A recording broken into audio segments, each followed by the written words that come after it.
Hi everyone. Today we will talk about how to fix Instagram user problem.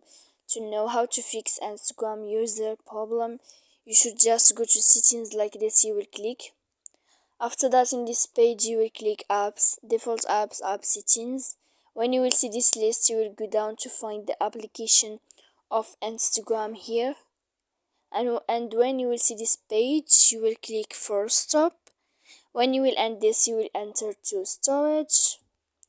After that, in this page, you will click clear cache, and then you will click clear data.